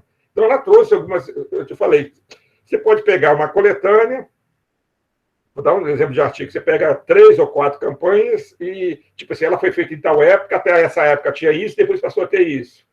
Você pode pegar da década de 80, em que a Igreja Católica tinha maior influência, pegar uma pesquisa e falar assim, olha, ela levantou essa questão quando não se falava nesse assunto, tal, e a partir disso aí aconteceu isso. Né? Ou, não sei, mas ela não é uma política pública, mas o André, há um laço muito forte, porque ela trabalha problemas da sociedade. É mais ou menos, olha, a Igreja Católica, a partir da década de 1980, começou a trabalhar nas suas campanhas da fraternidade, problemas. E esses problemas realmente são bem levantados, porque refletem as dificuldades que a coletividade, que a sociedade passa. Então, por exemplo, em 79, ela falou em meio ambiente, que era um assunto que ainda não era abordado. Aí você pode, não sei, não é fácil, mas tal. A partir daí, somente a COP20 foi só em 1993, só para você ter uma ideia. A primeira COP, aquela Rio 2000, foi Rio o quê? 93 teve um encontro aqui no Rio, não teve? 92. Rio 92, a Rio 92. Então, a Rio 92, em 79, a Igreja Católica já estava falando disso, né? Dessa questão ambiental, já estava... É nesse sentido que eu estou falando, não estou dizendo que a Igreja Católica ela faz política pública, mas todos esses atores... Eu estou dizendo o seguinte, ela não cria política pública, mas ela participa da política pública. Ela pode ser um instrumento financiado, inclusive, pelo Estado. Ela é um ator que influencia a criação de política pública. Então, quando, por exemplo, ela fala de meio ambiente, ela pode influenciar a criação de uma política de meio ambiente. Então, poderia ser assim, olha, pega 5, na década de 80, pega 5 campanhas da fraternidade e vê o que aconteceu depois. O que tinha antes de legislação que passou depois. Por exemplo, estou falando como que a Igreja Católica influenciava a agenda de discussão de políticas públicas. Deu para entender agora, Sabrina? Deu sim. Mas é para perguntar mesmo, gente. Tá, obrigada, professor. Só para finalizar, professor, eu também tive essa mesma sensação da Sabrina, mas realmente está claro agora, porque a gente sabe, vão ter organizações, vão ter empresas privadas que vão ter ações que vão ter impacto social, mas para ela ser considerada uma política pública, ela tem que ser normatizada por um ator estatal, né? Isso. Então, seria isso, ele né? Pode até não dar dinheiro, ele vai só regulamentar, mas eu não posso chamar algo de política pública da iniciativa privada, porque não passou pelo filtro democrático. A sociedade que tem que definir o que é uma política pública. Perfeito, não, tá bem claro, agora ficou bem claro. Realmente, claro, eu também, quando eu li, visão. eu tive a mesma percepção, eu também já estava atendendo a perspectiva do Leonardo Sec, mas agora ficou claro, entendeu? Não que outros atores não possam participar, mas, né, para ser considerado política pública, para estar normatizado como política pública, tem que emanar do Estado. Isso, isso aí também é a minha opinião, tá, gente? De repente a gente conseguir conversar com o Leonardo Sec, ele pode mudar a ideia de vocês. Pois é, tem isso também. Mas foi bom esse debate, porque de política pública não é simples, não. Por isso que eu estou fazendo essa introdução com vocês aqui, que é muito assunto, que a gente está lendo o manual, que é a coisa mais simples possível. Já está trazendo. Quando a gente lê os outros, então, a gente vai chorar. Vamos Professor, lá. Pode falar. Agora é a última coisinha mesmo. Só que me veio aqui à mente agora, eu trabalhei numa indústria de deserto verde. ela planta, né? Ela produz celulose e é uma indústria, assim, que ela tem muita política. Não, na Cenibra. Cenibra, tá. Eu fui supervisor de produção de papel da Souza Cruz, papel de cigarro. Eu fui estagiária lá e depois trabalhei como prestadora de serviço. Eu conheci a Luarcel e a Aracruz, que eles trabalhavam com eles. Tá. E a Cenibra, ela tem, assim, uma política pública muito forte, assim, na região onde ela atua. Não entre é aspas, política pública. Entre aspas. Ela tem não chama política pública, ela chama política de relacionamento com a sociedade. Mas quando você olha as questões que ela proporciona para a sociedade, é muito tendencioso você falar que é uma política pública. Então, assim, por isso que dá um pouco... Quando eu li o texto, eu não lembrei, na verdade. Aí agora, nessa discussão toda que me veio, assim, eu falei, é muita cara de política pública que essa indústria faz. Então, ainda mais na região, que é uma região super carente, uma região muito pobre, né? Então, assim, tem muita cara. Isso é um debate interessante. É uma coisa interessante. Quando o Estado está ausente, outros atores podem implementar política. Mas será que essas políticas representam o interesse da comunidade ou da sociedade? Eventualmente, você asfaltar uma estrada é uma coisa, mas não é só asfaltar a estrada que eles fazem. Aí eu vou ter que trabalhar um pouquinho mais com vocês, porque isso acontece em Maringá. CODEM, chama o Comitê de Desenvolvimento do município de Maringá. Eu fui num congresso, eu tenho uma memória fotográfica, eu fui num congresso em 2009, e um cara apresentou um artigo sobre o CODEM. O CODEM é como se fosse uma associação de empresários locais, indústria, né, comércio, e eles capturaram a prefeitura. Então, eles planejam a cidade todinha. E o cara foi lá no artigo, foi a tese de doutorado dele, elogiar isso. Ele levou um ferro danado. Aqui, como assim? Você tem um ator que controla tudo? Quem disse que ele está certo? E aí, né, um mundo pequeno e mal frequentado, eu fui participar de uma avaliação do INEP, e a professora que era dessa instituição, era a coordenadora, presidente do CODEM. Aí, além de tudo, por isso que eu não ficava na iniciativa privada, eu pensei, eu lembro de um artigo aqui. Ela falou, CODEM, eu conheço CODEM, isso foi em 2019. Eu falei, espera aí, abri o artigo, é isso aqui, porque eu tenho tudo no meu notebook. Eu mostrei para ela, falei assim, olha, esse cara aqui criticou, ela ficou para morrer, vou te mandar o artigo depois. E aí, eu comecei a acompanhar o CODEM, esses dias mesmo, eu sigo ela nas redes sociais, porque eu gosto de ver ela dar entrevista, um punhado de coisa. E aí, é tipo assim, você pode olhar para uma maravilha para o município, mas não tem todos os atores ali participando. É uma captura que foi feita do Estado, quando eu falo do Estado, é do poder local, e quem define o futuro do município são os poderosos de lá. Aí, inclusive, ela falou, realmente, eu já até falei isso, ele tem que ser mais democrático, ou seja, não é democrático. Então, não é política pública, isso é captura do Estado. E aí, capturou o Estado, e o CODEM vai dizendo. Isso é uma situação. A outra é quando você não tem o Estado e você atua. Você pode asfaltar uma rua, que eventualmente pode ser coisa boa, mas você pode fazer outras coisas que não necessariamente, né, a sociedade concorda. E aí vai ser seu valor. E aí, você... Né, mas mesmo para fazer, hoje no Brasil, mesmo para fazer uma coisa desse tipo, aí sim, a prefeitura tem que autorizar. E aí passa a ser política pública. É uma parceria, porque eles têm que fazer um contrato. Asfaltar tal rua. Eu não posso ir lá e falar, vou asfaltar tal rua. Não, tem que celebrar um contrato para asfaltar. E aí é uma política pública, parceria entre público e privado, não seria a PPP, mas parceria entre municípios. Eles não vão fazer nada sem a anuência do município. Deu para entender? Sim, deu sim. Muito obrigada. Gente, então vamos lá. Negligência, já viu que não é. Aqui, ó. O assunto que a gente vai voltar muito dentro dessa questão de negligência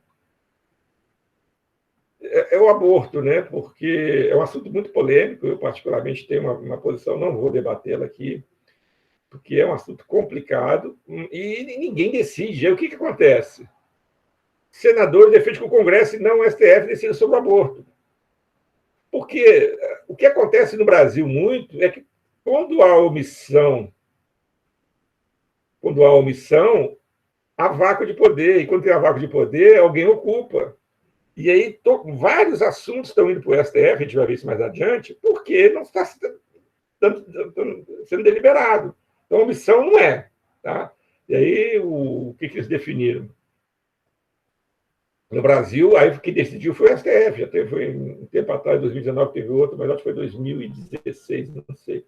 No Brasil, a interrupção da gravidez só é permitida se a mulher houver sido vítima de estupro com risco de vida ou se o feto é anencéfalo.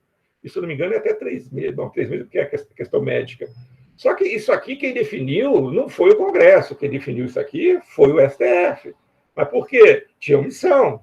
Não tinha política pública sobre o aborto. Ou aqui tinha antiga, não tinha nada novo. Tá? Vamos avançar aqui. Aqui bem rapidinho, só para dizer que tudo é política pública. Então, ele dá um exemplo de um cabo de aço. Eu trouxe até a figura para cá. Então, isso aqui tudo é como se fosse, olha só, um cabo de aço que tem uma série de pequenas malhas aqui, vários pequenos arames, é só educação superior. Então, isso aqui é a política pública de educação superior. E aí você tem esse outro arame aqui, ó. Essa junção de arames aqui, que é a perna. Nessa perna é a política pública de educação superior, e aqui eu tenho várias políticas públicas ligadas só ao processo seletivo. E aí vai falar de cotas, vai falar do Enem, vai falar disso e daquilo. E aqui dentro vai ter outra que vai falar só sobre, por exemplo, fiéis. Deu para entender? Tipo assim, são vários níveis, né? O nosso foco, o ideal é que seja no nível local, que está próximo da política pública. Então, seria basicamente um aramezinho disso aqui. Pode ser uma política pública de alimentação, política pública municipal para alimentação de alunos da escola fundamental. Tipo, o governo federal dá alguma coisa e o governo municipal achou melhor entrar com uma outra coisa. Isso é uma política pública. É um aramezinho aqui dentro da política pública de educação fundamental. Deu para entender? Pegando a árvore aqui, olha. A árvore é a macropolítica, né? A raiz... Então, tudo isso aqui é a macropolítica. Então, educação superior. A raiz, o tronco, a raiz está aqui embaixo, o tronco e os galhos, nível intermediário. Ó, a raiz, ó, tronco e galho, tá.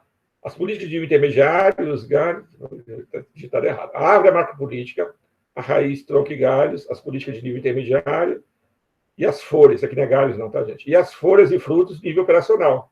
Então, tudo isso aqui é uma política. A macropolítica é o tronco, a raiz, tronco, né? Depois você vai para os galhos, depois do galho você vai para as folhas e para as frutas. Cada um vai descendo no nível. Você pode pegar uma folhinha para analisar. Isso que eu quero dizer. Uma folha, que é uma política pública local, um pessoal específico. Pode ser estudantes de CA da cidade de Pirapora do Norte. Isto é, né? Incentivo à educação, à alimentação das famílias de crianças, das crianças estudantes do nível CA de Pirapora do Norte. Isso é uma folhinha ou uma frutinha dentro da macropolítica de educação básica. Tranquilo? Posso avançar aqui? Agora a gente vai entrar nessa questão que já deu bastante debate e a gente acaba trazendo para cá. Porque isto aqui é que define se a política é pública ou não. É dizer se o problema é público. E quem decide isso são as instituições, desculpa, são as organizações definidas. Quem decide se o problema é público ou não é o Congresso, é o Poder Executivo, é o Poder Judiciário. É ele que vai dizer. Agora tem um caminho enorme para chegar, para chamar de problema, meu amigo, é complicado, não é fácil chamar de problema. E aí, vamos tentar entender o que o SEC fala. O que é um problema público? Você tem uma situação, status quo, e tem uma solução ideal possível. Não é aquela somente ideal. Ah, o ideal é isso. O ideal é todo mundo ter o que comer. Beleza, é possível? Não. Então, não é. E aí, o gap entre o status quo e uma solução ideal possível é um problema. Tá? E ele existe quando o status quo é considerado inadequado e quando existe expectativa do alcance de uma situação melhor. Vamos imaginar aqui, eu trouxe um problema bem ligado ao dia a dia de vocês. Criar hoje uma escola técnica federal em uma cidade em que atende os requisitos. Vamos imaginar uma cidade ali... Onde fica a Cesita, gente, aí em Minas? Fica em... Esqueci o nome da cidade agora. Eu nem chamar mais a Cesita. Abre o microfone, Timóteo. Eu tinha uma amiga que morava em Timóteo, por isso que eu sei que a Cesita ficava lá. E aí, Timóteo, uma cidade industrial. Suponhamos que ela não tem uma escola técnica e que foi detectado claramente que precisa de uma escola técnica federal. Então, o status quo precisa de formar pessoas, porque a indústria local está demandando, suponhamos que está precisando de gente, o mercado está bombando. Hoje, seria possível criar uma escola técnica federal lá? Alguém acha que esse governo vai criar alguma escola técnica federal em algum lugar? Sem chance. Nossa, eu gostei da firmeza. Marcelo, só falta você ligar sua câmera aí, hein? Pode ficar com a câmera desligada. Mas vamos lá. Sem chance, igual o Marcelo falou. Não vai. Então, a solução não é possível. Não vai ter. Então, se não tem solução, o solucionário está. Né? Um outro que eu costumo dizer é vitiligo. Né? O vitiligo é aquele problema da pele e que acomete um percentual da sociedade brasileira, sociedade mundial. E o Ministério da Saúde, então, isso é um problema, concorda? Vitiligo é um problema. Tem solução para isso? Não tem. Infelizmente, não tem solução. Você tem paliativo, mas para você, é uma questão genética. Tá? E aí você vai ter, não depende, não tem questão preventiva. Então, você não tem como prevenir esse problema. Então, não tem solução. Então, isso não é problema. Tá? E agora que começa legal. Deu para entender o que é problema, né? Tem que ter solução. Primeira coisa. Um status quo que não atende na solução ideal possível. Tá? Quer ver? Pessoas fazendo cirurgia nos olhos com método antigo. E aí a eficácia é 80%. Eu tenho a laser que é 100%. Então, o status quo, né? Eu tenho um problema, tem 20% que não está dando certo. Solução ideal é possível? Vai depender do orçamento. Porque se for caríssimo, não vai ser possível. Aí, com o tempo, daqui a 2, 3 anos, eventualmente ficar barato, ela passa a ser possível. Então, isso é dinâmico também. O que não é possível hoje pode ser possível amanhã. Tá? Agora, olha isso aqui que é legal. O problema público é a diferença entre a situação atual e uma situação ideal possível para a realidade pública. Beleza, você já viu. Agora, isso aqui que é complicado. Vai ter briga. Para ser considerado público, ele deve ter implicações para uma quantidade de pessoas. Ou seja, ele tem que atingir um determinado número de pessoas. Qual o número de pessoas? Você sabe me dizer? Tem um número mágico? Não tem. Não tem número mágico. Essas duas palavras grifadas, essa palavra e essa frase grifada, tem um grau de subjetividade enorme. Vai afetar uma quantidade de pessoas. Às vezes afeta 10 pessoas e vira problema público. Às vezes afeta 3 mil pessoas e não vira um problema público. Deu para entender? Mas é uma quantidade. Ou qualidade notável de pessoas. E quem que é a qualidade notável? Afetou o Joãozinho lá de Pirapora. O Joãozinho é uma qualidade notável de pessoas. Afetou o membro da família Sarney, que é a família mais poderosa que existe no mundo. É uma qualidade notável de pessoas. Afetou 3 mil pessoas, um problema. E o outro afetou a família Sarney. Pô, quantidade, 3 mil não vale alguém do membro da família Sarney. A família Sarney, gente, é incrível. Um dos caras que eu mais odeio na política é o cara mais poderoso que pode existir na face da Terra. Ele eu respeito. Aquilo ali, se eu fosse o capeta, eu ficava preocupado quando ele morresse, que ele vai tomar o lugar dele. Tá? Então, e aí, né, o que é quantidade ou qualidade? Eu trouxe 2 exemplos para vocês aqui. Campeões mundiais se reúne com o ministro Aldo Rebelo no estádio do Morumbi. Ministro anuncia prêmio e aposentadorias a campeões. O que aconteceu? O Brasil foi campeão mundial 58, 62, 70 e depois mais à frente.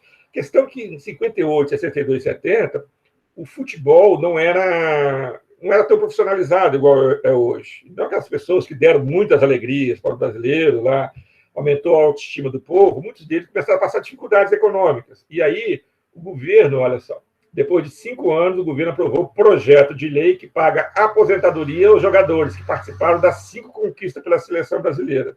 O que foi dado? Aqui tem, olha, acho que é 100 mil. Ó. Cada um dos 63 filiados recebeu 100 mil reais e passa a ter uma pensão vitalícia de 4.100. Ele só tem que pleitear, não é automático.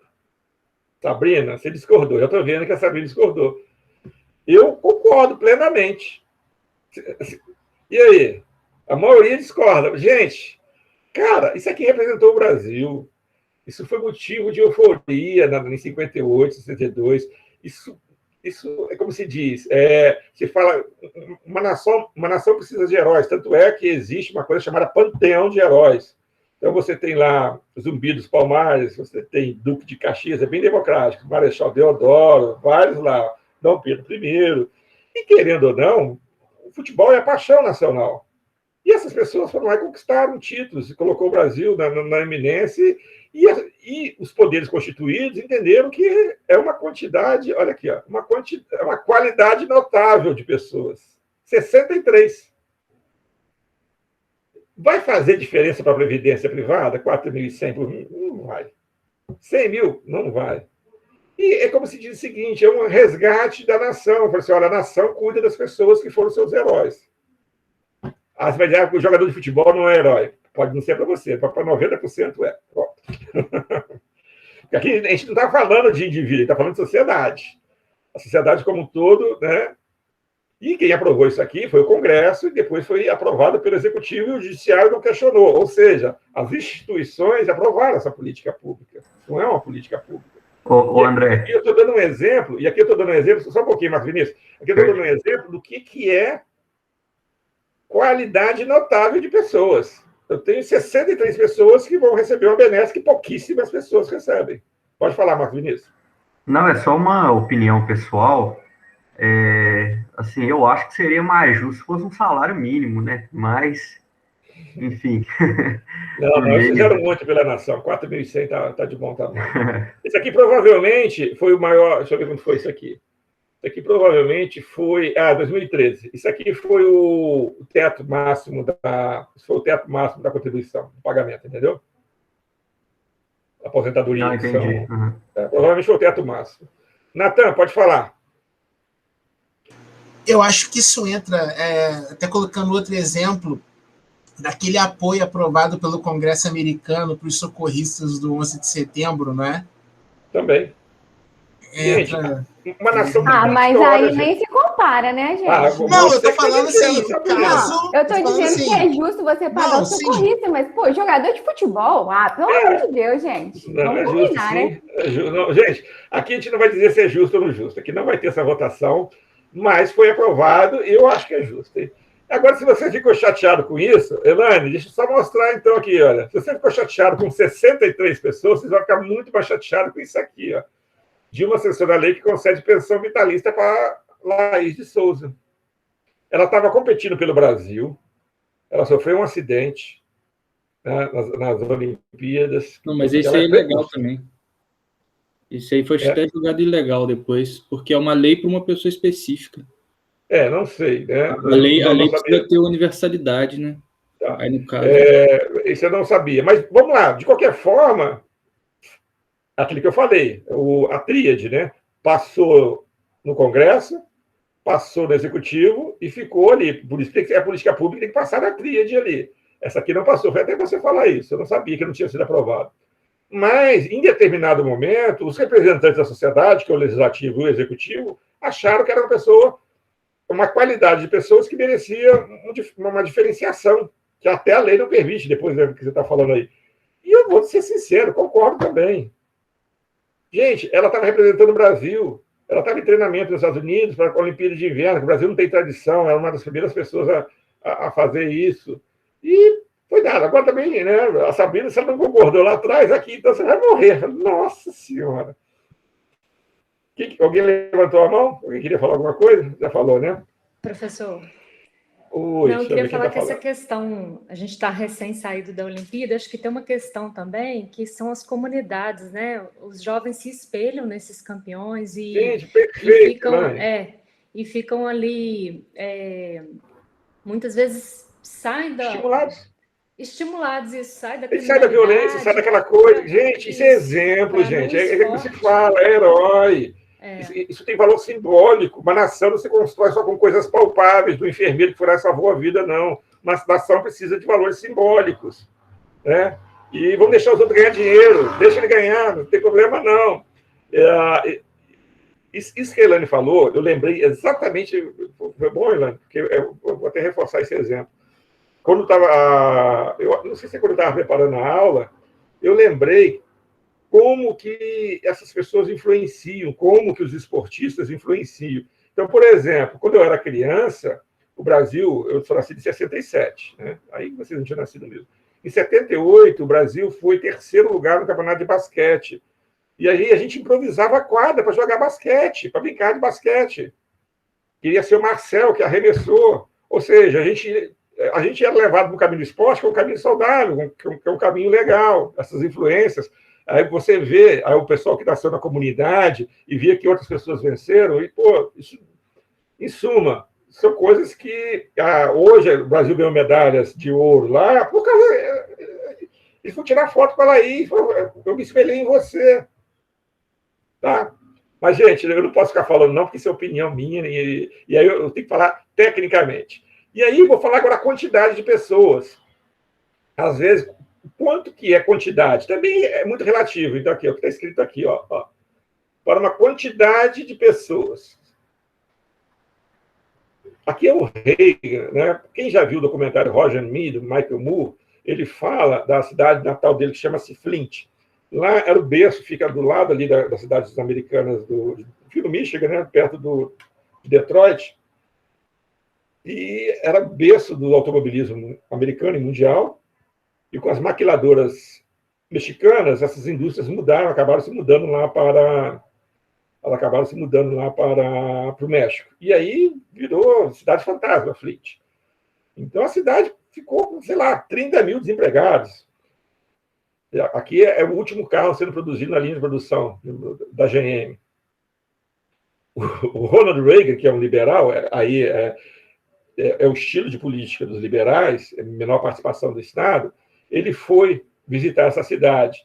E o pessoal pediu apoio para a recuperação da cidade. Você sabe o que o Reagan falou para eles? Isso aí, então, representava, lá, 5 mil pessoas, 30 mil, não sei, um número grande. Então, assim, olha, eu acho que a cidade de vocês não vai recuperar, porque a indústria automobilística está saindo daqui. Na época nem tinha os maquiladores, ainda não tinha mas já estava saindo de lá porque o salário era muito alto. Eu aconselho a vocês a saírem da cidade. Ou seja, afetou 30 mil pessoas, tinha 30 mil desempregados, e aí, o que aconteceu? O que ele fez? Nada. Peraí, opa. Não fez absolutamente nada. Eu estou com um negócio aqui. Aqui, peraí. Peraí. Tá. Fez merda, né? Deixa eu voltar aqui. Voltar a apresentar aqui. Deixa eu pegar aqui e voltar a apresentar para vocês. Cadê? Aqui. Apresentar uma janela. Aqui. Mas deu para entender, então, o que é essa questão da quantidade e qualidade de pessoas? É muito subjetivo, mas é isso que é considerado. E aí cada um vai olhar para aquela quantidade, vai olhar para aquela qualidade. Eu acho, é igual nós falamos, a qualidade. Não teve nenhuma concordância aqui. Eu achei que a qualidade merecia uma política pública e a maioria de vocês... Gente, não se preocupem, tá? Normalmente, quando eu dou aula presencial, ninguém concorda com nenhum dos dois casos, só eu que concordo. Eu não faço isso para implicar, não, é porque realmente eu concordo. Nessa linha que a Elaine falou, da questão do subjetivo, né, de você ter heróis da sociedade. Mas nós estamos falando de problema. Então é isso. O problema é a diferença entre a situação atual e uma ideal possível, e para ele ser considerado público, ou seja, aquilo que eu falei, quem é que vai dizer que o problema é público? Né, que ele afeta uma quantidade e uma qualidade notável de pessoas. São as instituições, né, que é o Congresso, o Poder Executivo e o Judiciário. E aí, tem que ter uma quantidade e a qualidade notável de pessoas, que a gente não sabe o que é isso. Aqui, importante, critério para ser classificado como problema público. Onde o problema é situação inadequada e pública é quando é relevante para a coletividade. Isso aqui é só para simplificar tudo que eu falei. O limite para conferir a adjetivação de público é um problema, é quase sempre nebuloso, uma vez que envolve interpretações. Eu acho que isso aqui deve estar até no livro, tá? Então, gente, isso não é um assunto fácil. E aí, eu também, em 2013, já coloquei isso aqui. Em política pública, vale o ditado. O que não tem solução, solucionado está. Pensar nisso. O que se pode debater é que eu posso achar que tem solução e outra pessoa achar que não tem. Aí tem que chegar a esse consenso. Tá? E aí, avançando aqui, eu vou trazer uma atividade antes da gente dar uma paradinha às 20 horas. Problemas. Já vimos que problema do ponto de vista analítico se transforma em problema de política pública a partir do momento em que adquire relevância de ação do ponto de vista político. Ou seja, o problema só vai ser problema quando o público achar. E quem que é o público? As pessoas acharem. É uma quantidade e uma qualidade de pessoas. Sempre isso. O do público. E quem que é o público? Uma quantidade e qualidade. Qual é a quantidade? Não sei. Qual a qualidade? Também não sei. É subjetivo. Tá? Somente a convicção de que um problema precisa ser dominado política e administrativamente o transforma em um problema de policy. Ou seja, problema eu tenho, mas ele só vai virar um problema de política pública se a sociedade achar que ele precisa ser abordado, né? Se ele precisa ser enfrentado. Então, você tem um problema, para ele virar problema de política pública, a sociedade tem que entendê-lo como um problema de política pública e passa para aquele crivo. Quem é que entende aquilo como problema? Quantas pessoas e quais são as pessoas? São esses dois fatores que vão definir. Agora, tem outra questão importante, mas, além disso, é importante considerar a maneira como os problemas foram definidos, sendo isso, posteriormente, de fundamental importância para a proposição de soluções na fase de elaboração dos programas. Então, definir problema, gente, é altamente estratégico. Eu trouxe umas fotos retrôs, que eu amo essas fotos retrô. Uma das passagens mais antigas da minha vida é eu passando na Avenida Brasil, que eu fui visitar um tio meu em Petrópolis, e eu fui de ônibus, e não tem ônibus de Volta Redonda direto a Petrópolis, eu fui para o Rio. Provavelmente foi a primeira vez que eu passei no Rio. Eu devia ter 5 anos de idade. Eu lembro direitinho passando na Avenida Brasil. E já que eu estou falando da Avenida Brasil de trânsito, eu vou trazer para vocês aqui trânsito. O Rio de Janeiro tem o pior sistema de transporte do mundo, diz estudo, tá? Entre os 10 piores sistemas de transporte do mundo, 4 estão no Brasil. O carioca passa em torno de 1h30 por dia dentro do transporte público. Eu morei um bom tempo no Rio, mas felizmente eu dei muita sorte. Isso é a reportagem de 2018. Não precisa nem dizer, né? Depois dá uma lida aqui, vocês vão entender. E a pergunta que eu quero fazer é o seguinte: como que eu vou formular este problema? E aí eu formulei, para até facilitar a vida. Queria saber o que vocês acham. Parei, pensei. Como que eu vou formular esse problema de transporte no Rio? Eu quero saber de vocês se é uma boa definição. Então, vamos lá. Sistema de transporte na região metropolitana. Eu morei muito tempo lá, por isso que eu fiz isso aqui, que eu acho que está legal. Não atende de forma satisfatória aos moradores das áreas periféricas. Eu morei, por exemplo, no Meia, morei na Tijuca, morei em Ipanema, morei em Jacarepaguá, morei em todos os lugares que imaginar no Rio. Pode definir que os principais problemas. Então, qual é o problema do Rio? Só do Rio. São ônibus que circulam com superlotação, não respeitam os horários estabelecidos, os motoristas são mal preparados e sua conservação é precária. Então, eu estou definindo isso como um problema de transporte no Rio. O que vocês acham? Está legal?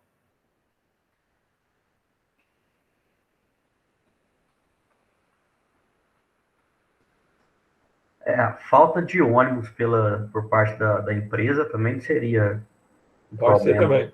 também. A quantidade de ônibus, né? De repente, não respeita os horários, porque eles não têm os ônibus, olha a quantidade de ônibus que está lá no edital. Agora, eu vou dizer para vocês que eu formulei esse problema errado, porque se eu formular desse jeito, a política pública sai de um jeito. Eu reformulei. Eu redefini o problema. Consiste em definir o problema sob uma perspectiva diferente. Pode modificar toda a lógica a ser implementada. Olha o que eu fiz. A questão do transporte na região metropolitana do Rio não deve ser equacionada a partir do transporte rodoviário. Aumentar o número de ônibus e fiscalizar os horários são questões paliativas. Deve-se repensar o transporte público, priorizando o transporte de massa, como o trem e o metrô, e, onde possível, o sistema de barcos. Deu para entender? Não vou dizer qual que está certa, né? E aquele que dá para... tipo assim... Mas, se eu definir o problema de um jeito e definir do outro, a política pública vai ser diferente, não vai? Então, só para a gente entender que a política pública começa na definição do problema. O que é problema, né? E aí tem algumas pessoas que vão trabalhar bastante esse conceito. Pode falar, Kenny. Então, André, na hora que você passou a primeira definição ali, eu entendi como se esse problema não, a parte pública não fizesse parte desse problema, entendeu? Que fosse um problema privado, da iniciativa privada. Na hora que você define da segunda forma, aí realmente parece que precisa do poder público para solucionar, entendeu? Não, tá, mas então, obrigado, Kenny, que eu vou redefinir esse meu conceito, porque eu esqueci de colocar aqui que o transporte é uma concessão pública, e ele é definido por editais, né, e por contratos. Então, tudo isso aqui está definido em contrato. Então, cabe fazer ou um bom contrato, ou uma boa... Um dos dois está errado. Ou é um bom contrato, ou é uma fiscalização que não funciona. Ou os dois juntos. Um contrato ruim e uma fiscalização que não funciona. Mas eu não coloquei que, na verdade, isso aqui não cabe... Não vou pedir para as empresas de ônibus fazerem isso. Eu vou fazer um enforcement. a prefeitura, que é quem controla isso, que vai fazer isso aqui. Não, vai ter que fazer isso aqui, senão eu tomo essa concessão. Ele tem essa prerrogativa de tomar a concessão. Tranquilo? Então, beleza. Aí a gente termina essa primeira parte, tá? E aí a gente vai falar daqui a pouquinho de exemplos concretos de políticas públicas. Eu não vou entrar em detalhe, que eu vou falar tudinho daqui a pouquinho. Agora são 7h55. Vamos fazer um intervalo, então? Para ficar redondo, eu vou dar, de repente, se chegar ao trabalho, não comeram nada, eu vou dar um pouquinho mais. Ao invés de dar 15, vou dar 20 minutos, tá bom? Só que quando der 20 e 15, eu estou retomando. No máximo, 10 horas a gente está acabando. Tá legal? Aí a gente vai para a segunda parte nossa. Alguém tem alguma dúvida? Quer falar alguma coisa? Ô, André, só corrigindo a informação que eu tinha te falado ali, eu confirmei que a lei da Laís, ela passou sim, tá? Ela tinha sido objeto de questionamento na época, mas prevaleceu, como pensão graciosa. Mas foi bom o seu exemplo, porque é aquilo que eu estou falando, para ser definido, ele tem que passar pelo crivo ali, olha. Né? Se não passar... E aí, esses dois legislativo, o executivo, ele quer atender o povo, e o judiciário tem que atender a lei. Então, é o equilíbrio dos poderes, né? Faz parte do Conselho da Democracia. Obrigado aí, Gabriel. Valeu. Gente, então, até já. Daqui a pouquinho a gente está de volta, hein? 8h15 eu começo, hein?